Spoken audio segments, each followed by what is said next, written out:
Hello friends, आप सभी का आपके अपने यूट्यूब चैनल काल चक्र इतिहास की यात्रा में स्वागत है। जैसा कि हमारा जो टॉपिक है वो चल रहा था यूरोपीय कंपनियों का भारत में आगमन।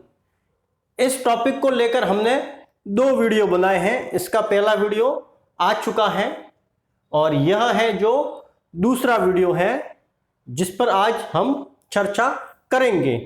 साथियों, जो यूरोपीय कंपनियां भारत में आई थी अपने व्यापार वाणिज्य के लिए, वो मुख्यतः 4 देशों से थी: पुर्तगाल, डच, इंग्लैंड और फ्रांस से। यह चारों क्रमिक हैं। इनके आने का यह एक काल क्रमानुसार एक क्रम है। जैसे कि पहले पुर्तगाली आए, दूसरे डच आए, तीसरे अंग्रेज आए और चौथे हैं वो फ्रांसीसी आए। लेकिन इन 4 देशों की जो कंपनियां हैं उनमें जो अंग्रेज हैं वो सभी को पीछे रखते हुए आगे निकल जाते हैं और भारत के एक बड़े भूभाग पर अंततः अंग्रेज हैं वो काबिज हो जाते हैं और वही इस दौड़ में सफल होते हैं। बाकी सब कंपनियों को या तो अपने बोरिया बिस्तर समेटकर वापस जाना पड़ता है या फिर वो एक छोटे से हिस्से में अपने आप को सीमित कर लेती हैं। तो इस बात को मद्देनजर रखते हुए कि अंग्रेज जो कंपनी थी या इंग्लैंड की जो कंपनी थी उसका भारत पर प्रभाव है वो गहरा था और उसके साथ है वो भारत का जो कांटेक्ट है वो ज्यादा समय तक रहा। इसलिए हमने इस टॉपिक के पहले खंड में बाकी के जो 3 हैं अर्थात पुर्तगाल, डच और फ्रांसीसियों के बारे में पढ़ा था और आज के अपने इस टॉपिक में हम इंग्लैंड के बारे में पढ़ेंगे। तो इंग्लैंड की सफलता का क्या कारण था जिससे इंग्लैंड ही आगे जाकर भारत पर कब्जा जमाने में सफल हुआ? तो इसका जो कारण था वो यह था कि भारतीय व्यापार और साथ साथ में समूचे एशिया के व्यापार के स्वरूप को ईस्ट इंडिया कंपनी, जो ब्रिटिश ईस्ट इंडिया कंपनी थी, उसने अच्छी तरीके से समझा और साथ साथ में सैनिक और राजनीतिक गतिविधियों का भी उसमें इस्तेमाल किया और इस तरीके से जो इंग्लैंड है वो भारत पर कब्जा जमाने में अंततः सफल हुआ। अब इसकी खास खास जो चीजें हैं वो हम इस टॉपिक में पढ़ेंगे जो परीक्षा के हिसाब से भी ज्यादा प्रचुर सामग्री है वो उपलब्ध करवाती हैं। तो पहला जो नाम आता है वो है कैप्टन हॉकिंस का।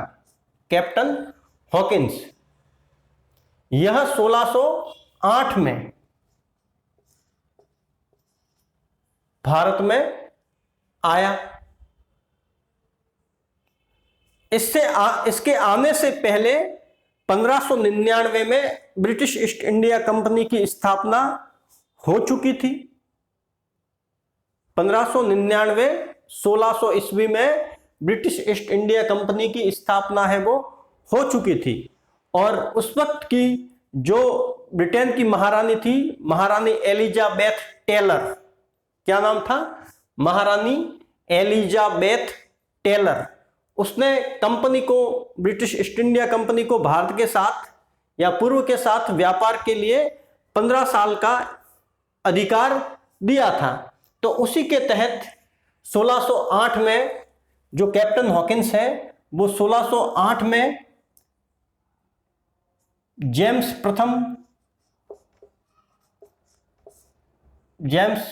प्रथम के दूत के रूप में सूरत आया और वहां से फिर वो जहांगीर के दरबार में, जो तत्कालीन भारत का मुगल सम्राट था, उसके दरबार में आगरा में यह है उपस्थित हुआ। आगरा में जहांगीर के दरबार में यह उपस्थित हुआ। जहांगीर जो था वो अकबर का पुत्र था और शाहजहां का पिता था। तो यह कैप्टन हॉकिंस की बात होगी। उसके बाद में सर टॉमस रो हैं, वो 1600 15 में आया, किसके? जहांगीर के दरबार में। और ये कहाँ उपस्थित हुआ? यह 1616 में जाकर अजमेर में उपस्थित हुआ। और यह भी जो थे, यह भी जेम्स प्रथम का ही दूत था। और यह अजमेर में जहां जहांगीर का दरबार लगा हुआ था वहां जाकर उपस्थित हुआ। जो टॉमस रो है वो फारसी भाषा का ज्ञाता था। और आपकी जानकारी के हिसाब से बता दूं कि फारसी जो भाषा थी वो तत्कालीन मुगल साम्राज्य की राजभाषा हुआ करती थी। तो सर टॉमस रो है वो फ्रांसीसी भाषा का जानकार था और उसने अपने व्यवहार से जहांगीर को प्रभावित किया। 1613 में अंग्रेजों ने अपनी पहली व्यापारिक जो कंपनी है, जो किलेबंदी है, वो है व्यापारिक कोठी जो है उसकी स्थापना सूरत में की थी।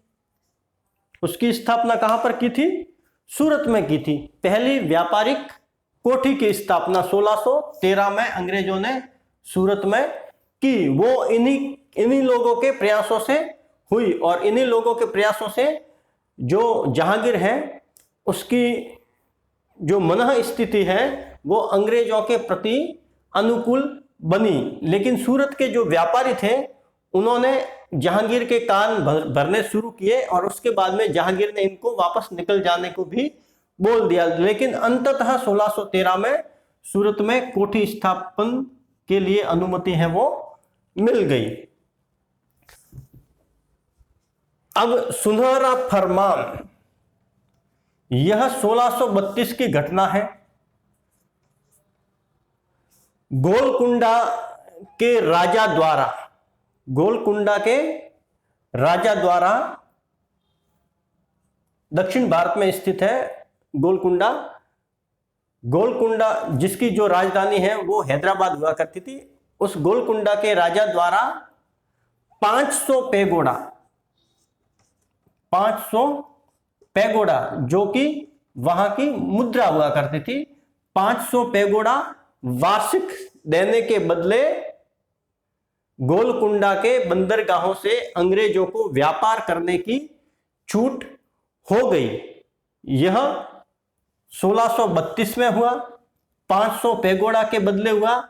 और इसके बदले 500 पैगोडा के बदले जो अंग्रेज व्यापारी थे, ईस्ट इंडिया कंपनी थी, उनको गोलकुंडा के बंदरगाहों से व्यापार करने की अनुमति है वो मिल गई। इसलिए इसे सुनहरा फरमान कहा जाता है। अब आगे बात मद्रास, बंबई, कलकत्ता। यह तीन जो है औपनिवेशिक शहर इन्हें कहा जाता है। इन्हें क्या कहा जाता है? औपनिवेशिक शहर। औपनिवेशिक शहर इसलिए कहा जाता है क्योंकि इन तीनों की जो स्थापना है वो अंग्रेजों ने की थी। और यह जो है अंग्रेजों की सत्ता और शक्ति के केंद्र बिंदु हुआ करते थे। इनकी है वो राजधानियां हुआ करते थे, चाहे साम्राज्य की राजधानी के रूप में कलकत्ता हो या प्रेसिडेंसियों की राजधानी के रूप में बंबई और मद्रास हो। तो इन तीनों की जो कहानियां हैं वो भी आपको बता दी जाती हैं कि पहले मद्रास की बात आती है तो 1639 में इस मद्रास की जो है वो स्थापना हुई थी। एक जो गवर्नर था वहां का, उससे इसको लिया गया था। और यह फ्रांसिस डे ने लिया था, इसको लिया था फ्रांसिस डे ने मद्रास को वहां के जमींदार से लिया था 1639। और इसी जगह पर मद्रास में फोर्ट सेंट लुई की स्थापना हुई, फोर्ट सेंट लुई की स्थापना हुई। यह एक किलेबंद है, वो कोठी हुआ करती थी, अंग्रेजों की व्यापारिक कोठी हुआ करती थी। तो इसमें आपको याद रखना है कि मद्रास 1639 तारीख है, फ्रांसिस डे व्यक्ति हैं और वहां कोठी की स्थापना हुई, वो फोर्ट सेंट लुई की हुई। और इसी जगह पर जो कोरोमंडल तट है, जो कोरोमंडल तट है, वहां का पूरा जो इलाका है वो इस फोर्ट सेंट जॉर्ज, सॉरी इसका जॉर्ज होगा, फोर्ट सेंट जॉर्ज से संचालित है, वो होता था, या कोरोमंडल का जो पूरा इलाका था वो इस फोर्ट सेंट जॉर्ज के अंतर्गत दे दिया गया था। कोरोमंडल की बात करें तो कोरोमंडल जो है वो इलाका ये वाला कहा जाता है, जिसको चोल मंडल भी कहा जाता है और कोरोमंडल भी कहा जाता है। दूसरी बात आती है बंबई की। बंबई वाला जो इलाका था वो पुर्तगालियों के अधीन था। चार्ल्स द्वितीय नामक एक ब्रिटेन का जो राजा था, उसकी शादी है वो पुर्तगाली राजकुमारी से हुई, और उस शादी के दहेज में पुर्तगालियों ने बंबई वाला जो इलाका है वो इंग्लैंड के राजा चार्ल्स द्वितीय को दहेज के स्वरूप दे दिया गया 1667 में। और उसके बाद में 1661 में दिया, उसके बाद में 1668 में है वो चार्ल्स द्वितीय जो अंग्रेजी राजा था, उसने ईस्ट इंडिया कंपनी को 10 पाउंड के वार्षिक किराए पर ईस्ट इंडिया कंपनी को यह है वो किराए पर दे दिया। क्या? यही बंबई वाला जो इलाका था जो उसे पुर्तगाली राजकुमारी से दहेज के बदले प्राप्त हुआ था, उसको किराए पर ईस्ट इंडिया कंपनी को चार्ल्स द्वितीय ने दे दिया। अब इस जगह पर 1669 में बंबई की स्थापना हुई। 1669 में बंबई की स्थापना हुई और इसका जो वास्तविक संस्थापक है बंबई का, वो माना जाता है चार्ल्स आंगियार। चार्ल्स आंगियार यह इसका वास्तविक संस्थापक माना जाता है, और इसने वहां तांबे और चांदी के सिक्के ढालने के लिए टकसाल का भी निर्माण है वो करवाया। और ये महत्वपूर्ण औपनिवेशिक राजधानी के रूप में भी बाद में प्रसिद्ध हुआ, और आज भी बंबई है वो भारत का केंद्र बिंदु है वो माना जाता है, या आर्थिक राजधानी है वो मानी जाती है। उसके बाद बात करें कलकत्ता की, तो 3 जो है वो गांव हुआ करते थे। सुतनाटी या सुतानाटी जिसे कह सकते हैं, सुतानाटी, गोविंदपुर और कोलिकाता। इन तीनों गांवों की जो जमींदारी है वो वहां के तत्कालीन जमींदार इब्राहिम खां से ईस्ट इंडिया कंपनी ने खरीदी, और इन तीनों गांवों के ऊपर है वो अंग्रेजों ने कलकत्ता की स्थापना है वो कर दी। कलकत्ता की स्थापना है वो इस जगह पर की, जो कि आज का कलकत्ता शहर है, और इसकी जो स्थापना है वो जॉब चार्नाक ने की थी।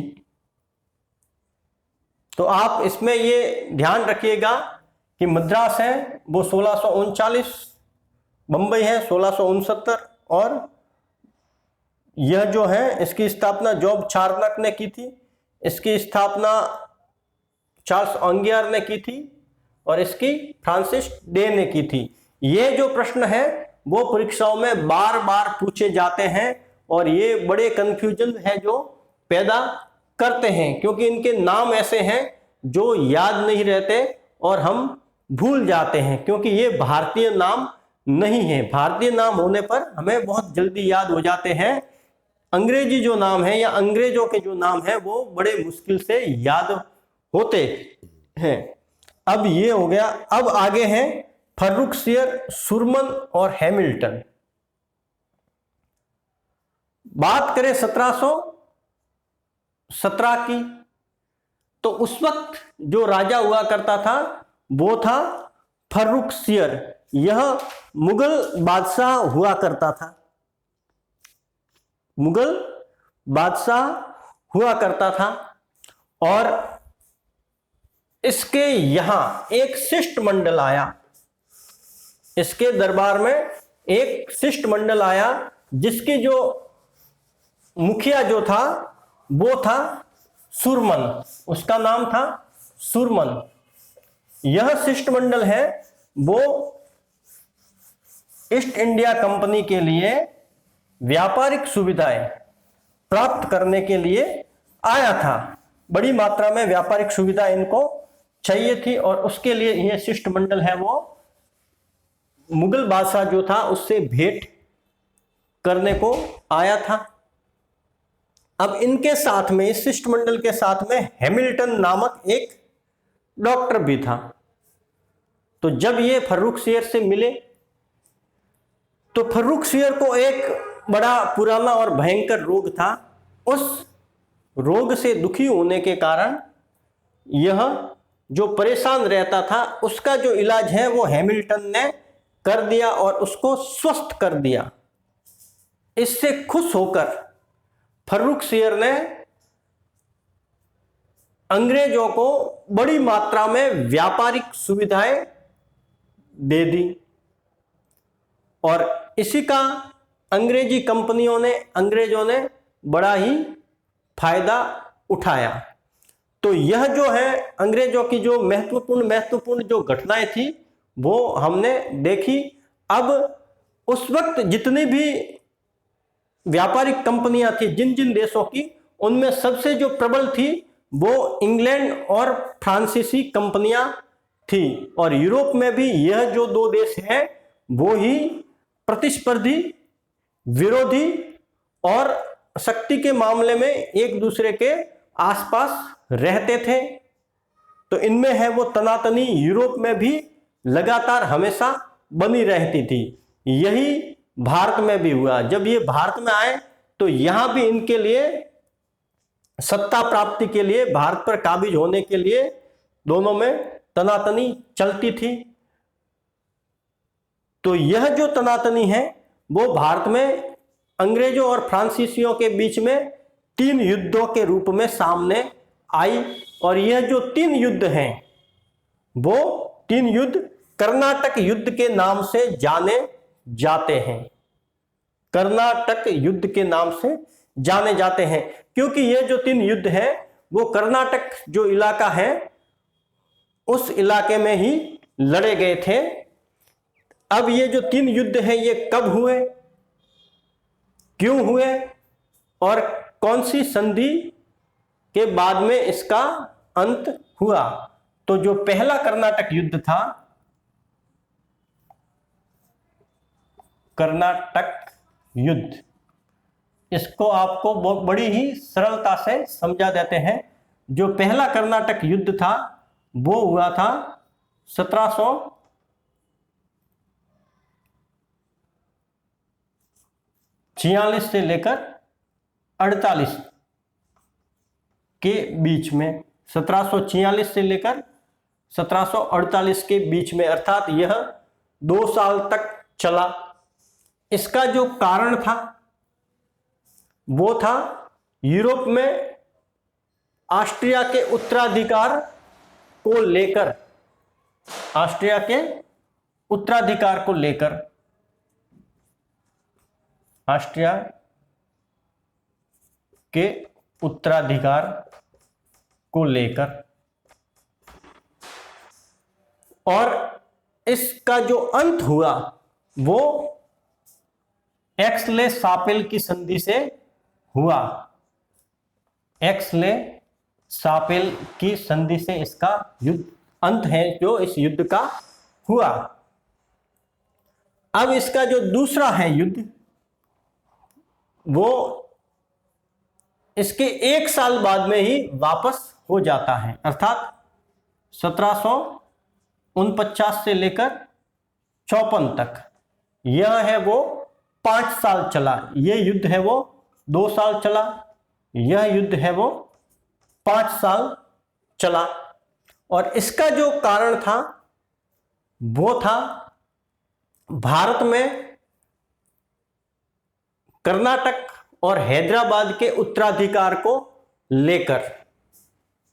भारत में कर्नाटक व हैदराबाद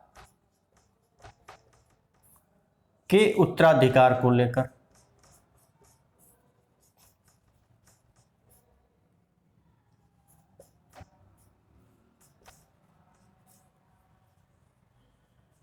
कर्नाटक व हैदराबाद के उत्तराधिकार को लेकर, अर्थात जब किसी राजा की मृत्यु हो जाती थी तो उसके उत्तराधिकार के रूप में कई बार बहुत सारे लोग हैं वो दावा करते थे।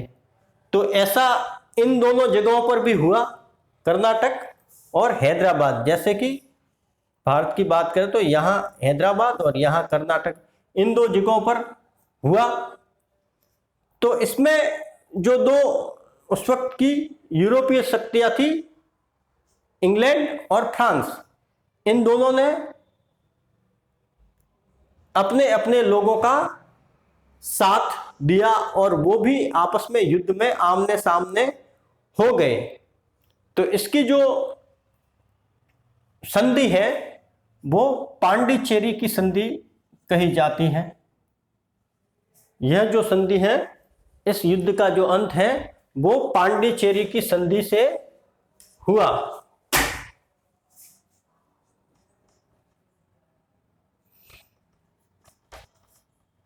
पांडिचेरी की संधि से इस युद्ध का अंत है वो हुआ।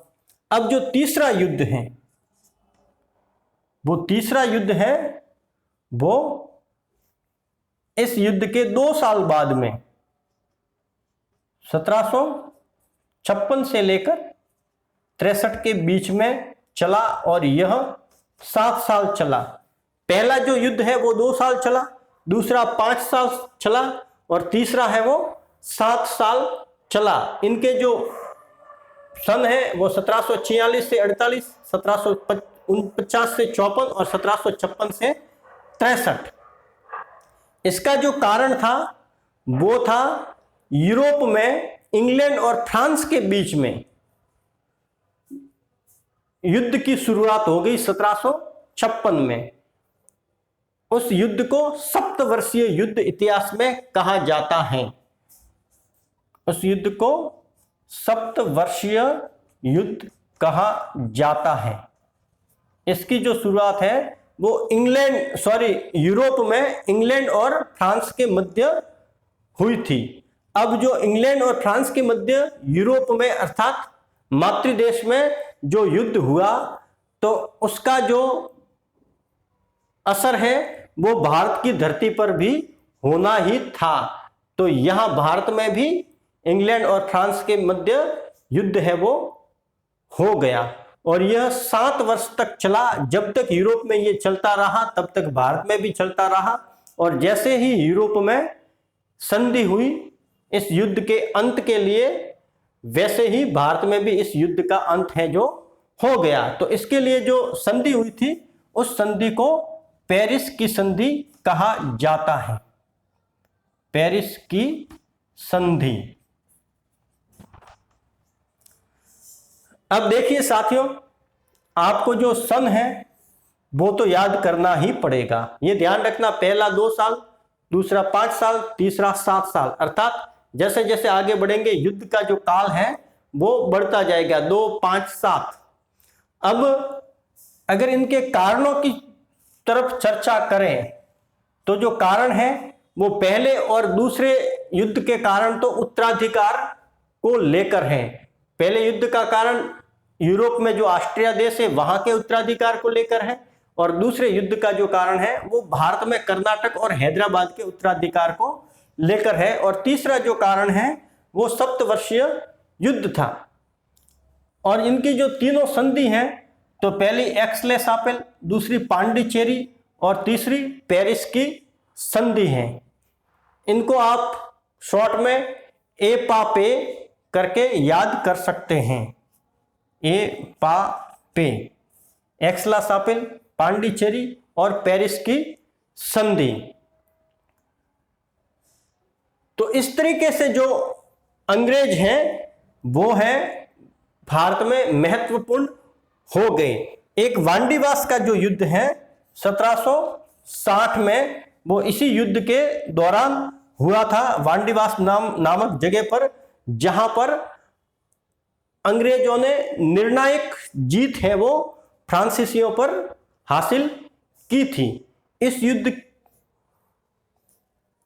का जो नेतृत्व है वो आयरकूट नामक अंग्रेज सैनिक अधिकारी कर रहा था, जिसका नाम था आयरकूट।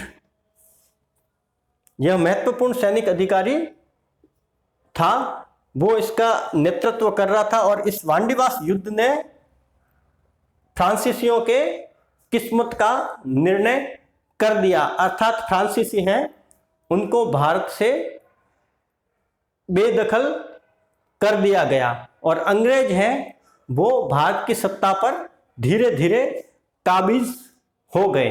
तो आज का जो आपका टॉपिक है वो यही समाप्त होता है। धन्यवाद।